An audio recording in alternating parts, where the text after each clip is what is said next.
Hello everyone, I hope you all are well. ठीक है बेटा, आज हम डिस्कस करेंगे आपकी एक्सरसाइज 4.2। 4.2 में आपने क्या करना है, सॉल्यूशन के लिए आपने वेरिएबल पार्ट और कांस्टेंट पार्ट को क्या करना है, सेपरेट करना है। और सेपरेट करने के लिए जो आपने फर्स्ट स्टेप लिया है वो स्टेप आपने लिखना है। जैसे आपका फर्स्ट पार्ट है, देखो बेटा, x minus 1 is equal to 0। अगर मैं बात करूं तो ये जो आपके अल्फ़ाबेट्स होते हैं this is called your variable, और जो सिंपल आपकी मैथमेटिक टर्म होती हैं उसको क्या बोलते हैं, कांस्टेंट। ठीक है, तो ये आपके क्या है बेटा, वेरिएबल, और ये आपका कांस्टेंट। अगर वेरिएबल से कांस्टेंट को अलग करना है तो बेटा आपने क्या करना है, जो भी आपका कांस्टेंट जिस साइन के साथ प्रेजेंट है, प्लस में है तो माइनस करोगे, माइनस है तो प्लस करोगे, मल्टीप्लाई है तो डिवाइड करोगे, डिवाइड है तो मल्टीप्लाई करोगे। बेटा प्लस है तो माइनस करोगे, माइनस है तो प्लस करोगे, मल्टीप्लाई है तो डिवाइड करोगे, डिवाइड है तो मल्टीप्लाई करोगे। ठीक है, ये करना है आपने, दोनों साइड करोगे, सेम साइड नहीं करोगे। तो आप क्या करोगे बेटा, x माइनस 1 में माइनस है ना, तो इसको 1 प्लस कर दो, क्या कर दो, +1। ठीक है, तो क्या आ जाएगा, 0 + 1, तो क्या आ जाएगा बेटा, 1 में से 1 गया 0, तो x इज इक्वल टू 0 + 1 0। ठीक है, तो आपने क्या किया, यहाँ पे सिंपली आपने लिखना ऐड 1 ऑन बोथ साइड। ठीक है, अब आ जाओ इसी के सेकंड पार्ट पे। मैंने आपको क्या बताया, प्लस है तो माइनस, माइनस है तो plus. x + 1 is equal to 0। Plus है तो क्या करूँगी, माइनस। कैसे, देखो बेटा, x + 1 दोनों साइड क्या कर दूँ, -1 कर दूँ। जो कांस्टेंट है विद बस साइन चेंज करना है, कांस्टेंट सेम रखना। 1 है तो 1, 2 है तो 2, 3 है तो 3। तो क्या बन जाएगा, 1 - 1 0 और 0 - 1 1। ठीक है, तो क्या लिखूँगी, सब्ट्रैक्ट 1 ऑन बोथ साइड। ये स्टेप आपने लिखने हैं बस। ठीक है, अब आ जाओ नेक्स्ट पे।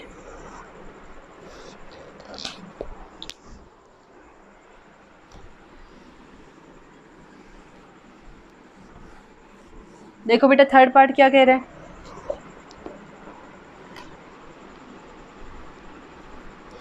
x minus 1 is equal to 5। यहाँ -1 है तो दोनों साइड क्या कर दो बेटा, +1। दोनों साइड क्या कर दो, +1। तो बेटा 1 में से 1 गया 0, तो यहाँ बच गया सिर्फ x। तो ये क्या बन गया, 5 + 1 6।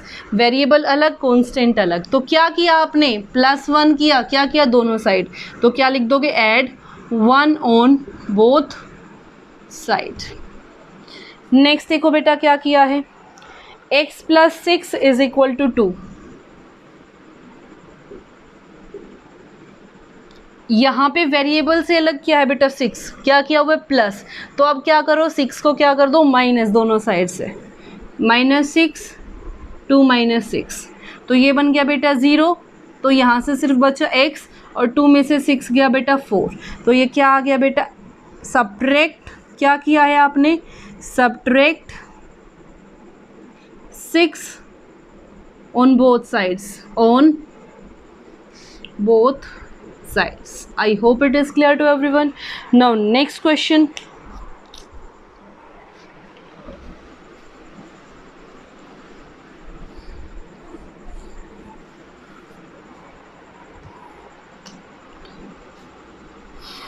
y - 4 is equal to -7।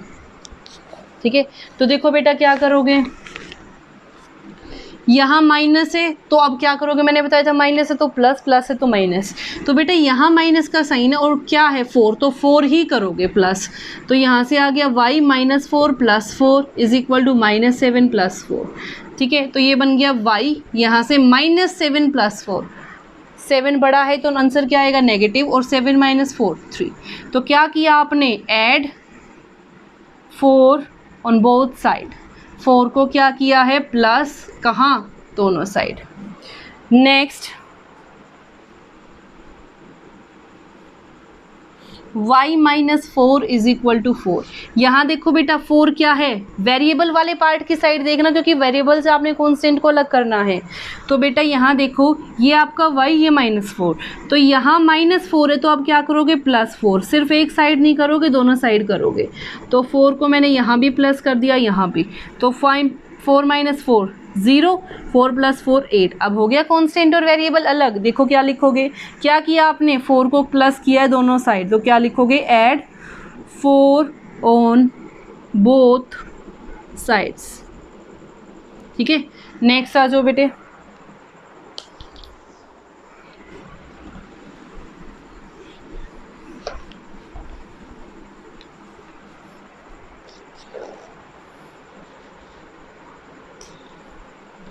Ji part, y + 4 is equal to 4, यहाँ +4 है तो आप क्या कर दोगे -4।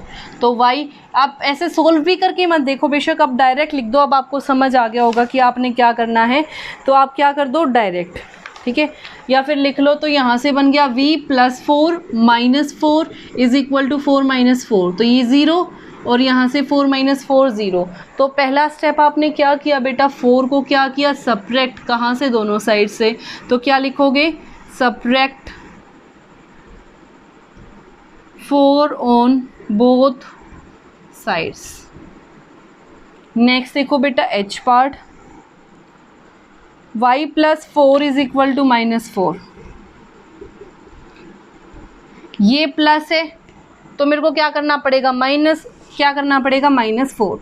तो +4 - 4 -4 -4, तो ये क्या बन गया y, और -4 - 4 -8। क्या किया आपने, subtract, same subtract 4 on both sides. I hope it is clear to everyone. तो ये था आपका फर्स्ट क्वेश्चन। अब आते हैं सेकंड क्वेश्चन पे।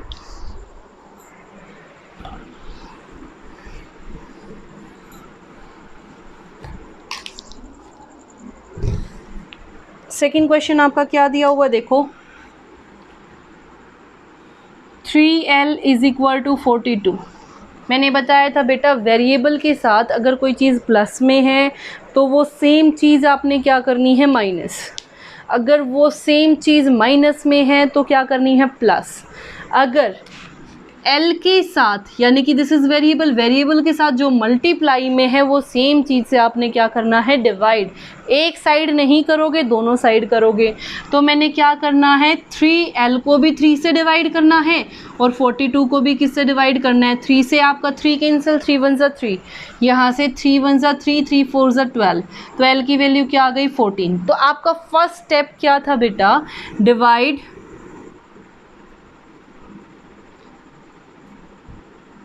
divided by 3 on both sides। ठीक है, नेक्स्ट देखो बेटा, b/2 इज इक्वल टू 6। अब b आपका वेरिएबल है और 2 उसके साथ डिवाइड में है। मैंने क्या बताया था, डिवाइड में है तो मल्टीप्लाई, मल्टीप्लाई में है तो डिवाइड। किससे, 2 से। तो क्या करूँगी, multiplied by 2 on both sides. ठीक है, तो क्या आ जाएगा, 2 × b by 2 is equal to 6 × 2। 2 से 2 कैंसिल आउट, तो b की वैल्यू क्या आ गई, 12। नेक्स्ट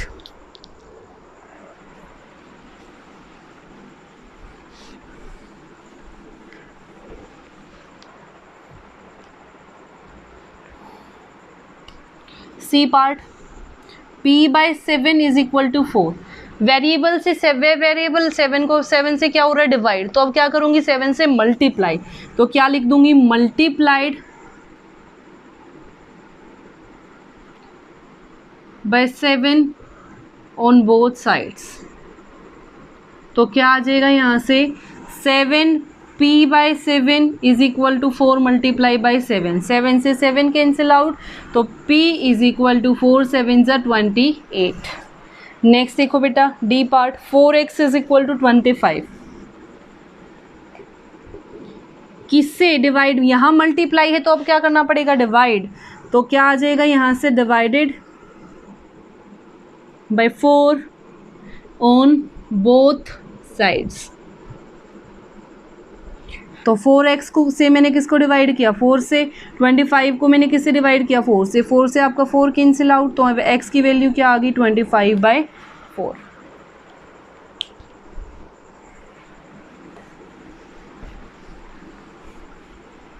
नेक्स्ट देखो बेटा, E part 8y is equal to 36, same procedure, multiply में है वेरिएबल के साथ, तो 8 से क्या करूँगी डिवाइड, तो यहाँ से आ जाएगा divided by 8 on both sides, तो क्या आ जाएगा 8y/8 इज इक्वल टू 36/8, तो 8 से आपका 8 कैंसिल आउट, आंसर क्या आ जाएगा 36/8। Next z/3 is equal to 5/4, variable क्या है बेटा z के साथ ये 3 इज अ कॉन्स्टेंट, क्या है डिवाइड में, तो अब क्या करूँगी मल्टीप्लाई, एक साइड नहीं करूँगी दोनों साइड, तो क्या आ जाएगा मल्टीप्लाई बोथ साइड्स बाय 3, तो क्या आ जाएगा z/3 की मल्टीप्लाई 3 से और 5/4 की मल्टीप्लाई 3 से 3 कैंसिल आउट, z 5 3 15/4, ठीक है, हो गया कांस्टेंट वेरिएबल से अलग। नेक्स्ट